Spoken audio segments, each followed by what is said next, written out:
आज कठिन चीवरदान उत्सव के अवसर पर भिक्खु संघ को बुलाकर चीवरदान संगदान की जो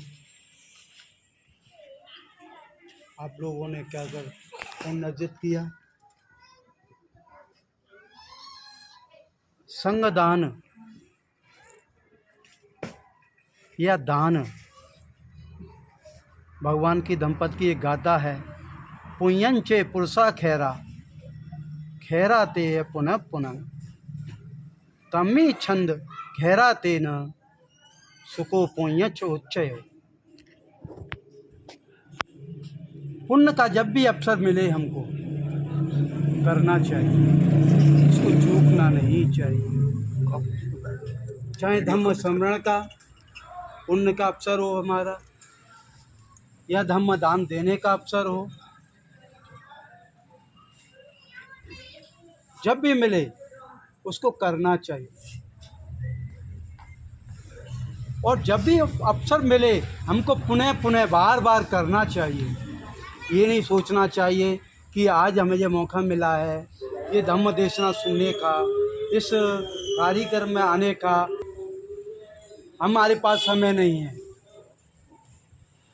पुनः पुनः पुनः पुनः करना चाहिए। अरे ये मौका मिला ना मिला, मेरा जीवन इस क्षण के बाद में कल रहा या क्षण दूसरी क्षण रहा नहीं रहा, मेरा क्षण अभी समाप्त हो जाए, इस समय का काल का भरोसा नहीं।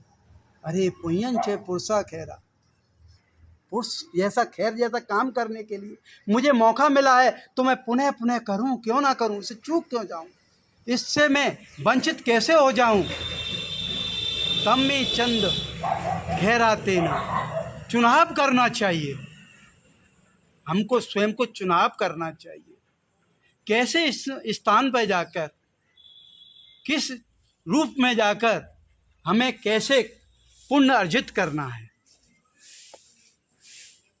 जब हम अपना पुण्य अर्जित करते हैं तो उसका फल, उसकी सीमा नहीं, अनंत है।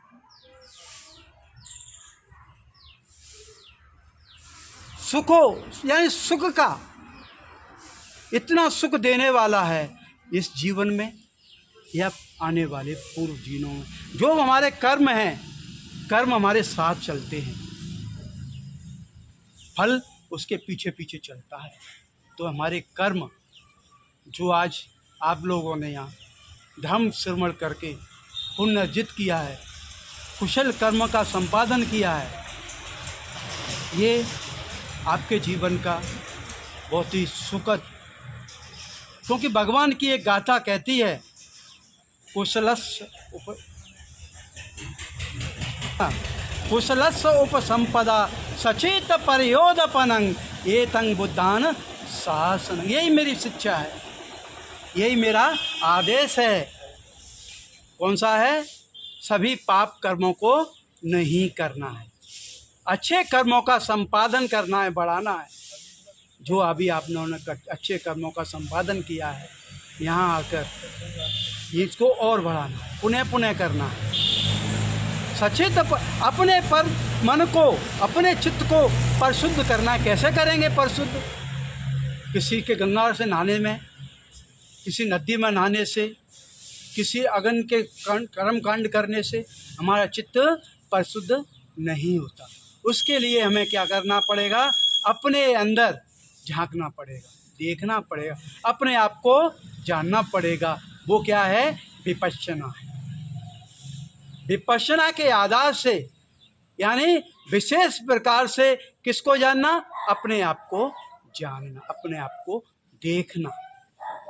जब अपने आप को देखेंगे तो हम, आपका चित्त कैसा हो जाएगा? परिशुद्ध हो जाएगा। जब परिशुद्ध चित्त हो जाएगा तो भगवान यही बात कहती हैं, इतना काम कीजिए आपका कल्याण हो जाएगा। मेरी पूजा वंदना आराधना करने से तुम्हारा कोई कार्य नहीं होगा। अगर तुम अपने चित्त को निर्मल कर लेंगे तो मैं गारंटी देता हूँ, मेरी ये शिक्षा है, मेरा ज्ञान है, मेरा आदेश है कि आप इस जन्म से और भव सागर से मुक्त हो जाएंगे। तो आप अपने चित्त को निर्मल कीजिए, इस पुण्य कर्म का संपादन कीजिए, आगे बढ़ाइए और आगे बढ़ाते हुए आप दुखों से मुक्त हो जाइए। भवतु सबमंगलम्, भवतु सबमंगलम्, भवतु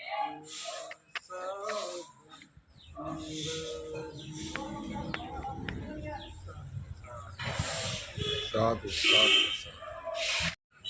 ये मेरे परम पूज्य प्रातः स्मरणीय आज आपके बीच में, जिनकी लगभग 80 साल क्रॉस कर चुके हैं और 45 वर्षावास से इन्होंने अब तक किए हैं, यानी जो बुद्ध ने किए थे 45 वर्षावास वो इनके पूर्ण हो चुके हैं।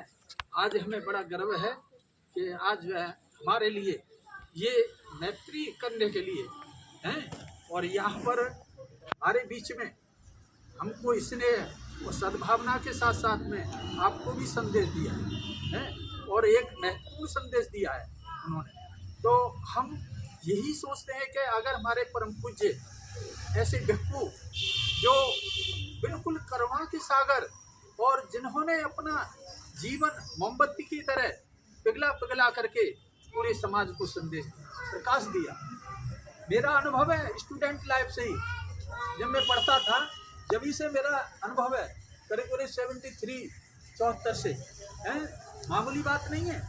और जब तो मैं भिक्षु भी नहीं था, समझे साहब, जब से मैं पूजनीय भंते जी को, और देखो पूरे देश में उत्तर प्रदेश में कई प्रांतों में मैंने देखा कि भंते जी के अंदर जो भावना थी तथागत बुद्ध के प्रति, बाबा साहब के प्रति और चेतना के भंडार है। जहाँ भी मैं गया इनके लिए सुनने के लिए, आज जो है मेरे भी अंदर बहुत बड़ा परिवर्तन है। तो मैं कोट वंदन करता हूँ भंते जी के लिए और संघ के लिए, और आप सभी उपस्थित हैं यहाँ पर।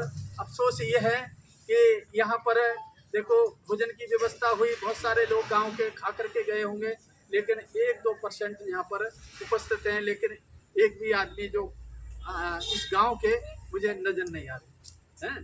भोजन पर भीड़ थी बनते, भीड़ थी ना, लेकिन हुआ है वही यहाँ पर दिखाई दे रहे हैं, लेकिन वरना और कोई दिखाई भी नहीं दे रहा है ना। तो ये स्वामी जी ने जो बात कही थी, एक बार एक उदाहरण है कि जब तालाब होता है उसमें पानी भरा होता है, तो उसमें यानी जीवन होता है। जल भी एक बहुत बड़ा जीवन है हमारे इस जीवन में। तो जब वो तालाब जब सूखता है समय पर, तो उसमें दरारें पड़ जाती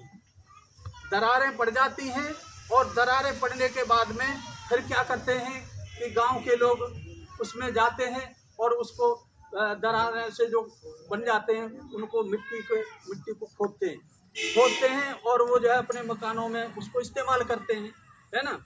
तो ये क्या है, इसका उदाहरण समझें कि जब समाज में, मानव समाज में, ये व्यवस्था में जब दरारें पड़ जाती हैं, किसकी दरारें पड़ जाती हैं? राग की, द्वेष की, ईर्ष्या की, अहंकार की, बोली भाषा की, जाति पात की, ये सारी जब दरारें पड़ जाती हैं तो क्या होता है कि वो तालाब जो है समाज बिल्कुल धर्म से शून्य हो जाता है।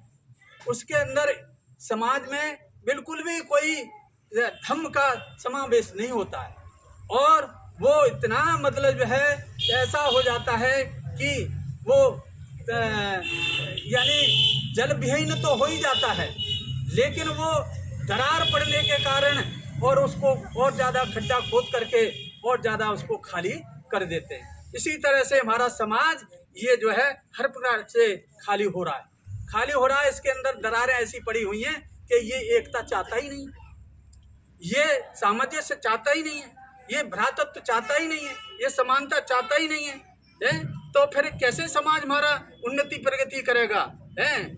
कभी नहीं कर सकता। तो मैं जो है इन्हीं शब्दों के साथ देखिए, आज जो है आप लोग जो है करीब हजारों की तादाद में यहाँ हमारा समाज है, बहुत सारा 1,500-2 हज़ार की आबादी है और संपन्न लोग हैं, लेकिन मैं तो यही देखता हूँ कि वही चीज़ है जो तालाब की दिशा होती है।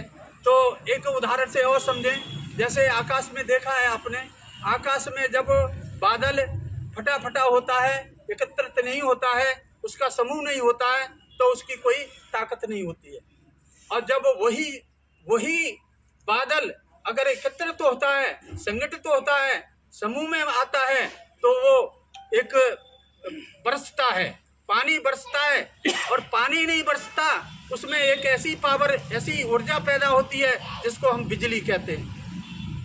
बिजली कहते हैं, अगर किसी भी भूभाग पर वो गिर पड़े तो उसका विध्वंस कर देती है। कितनी संगठन में कितनी बड़ी पावर है, ये हमें बादलों से हमने सीखा कि बादलों में कितनी बड़ी ऊर्जा है, वो किसी भी भूभाग पर उसका ध्वंस कर देती है।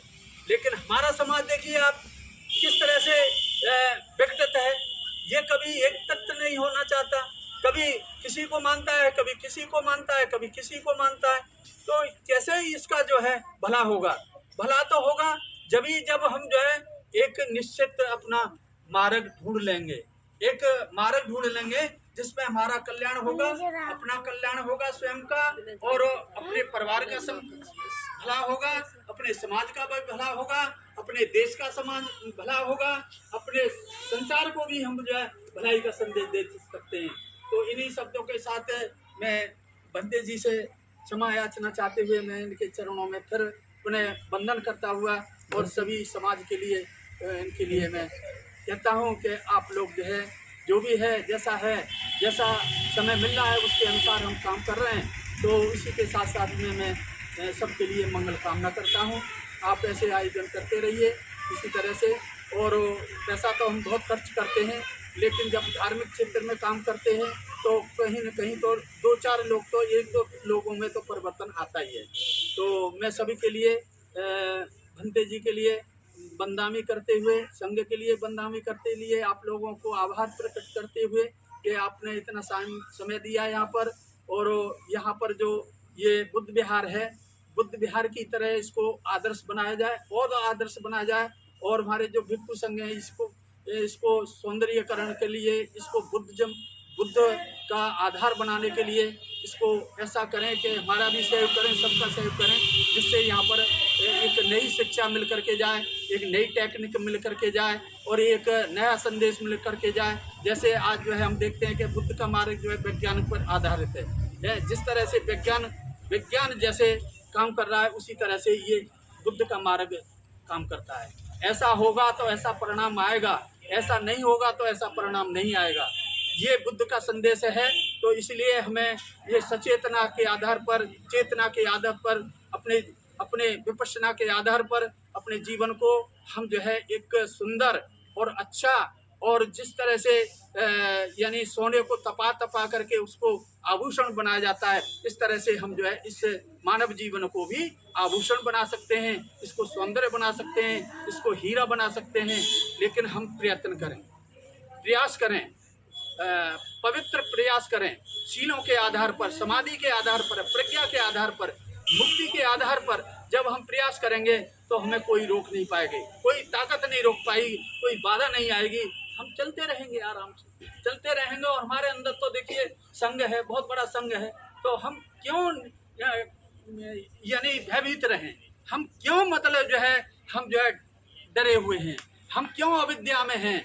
हम अपनी आंखें खोलें, हम अपने तन को, मन को स्वस्थ रखें, जब ही हम जो है समाज में एक नई दिशा दे सकते हैं, नई दशा कायम रख सकते हैं।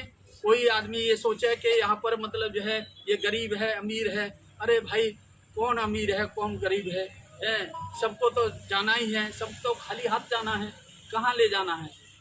तो इसी आधार पर मैं जो है आपके लिए मंगल कामना करता हूँ, आपका आभार प्रकट करता हूँ जिन्होंने इस कार्यक्रम को आयोजन दिया और हमारा भिक्षु संघ यहाँ पर उपस्थित किया। इसलिए मैं जो है सबके लिए मंगल कामना करता हूँ, आपका आभार प्रकट करता हूँ। सबका मंगल हो, सबका मंगल हो, सबका मंगल हो। वो देवेंद्र जी।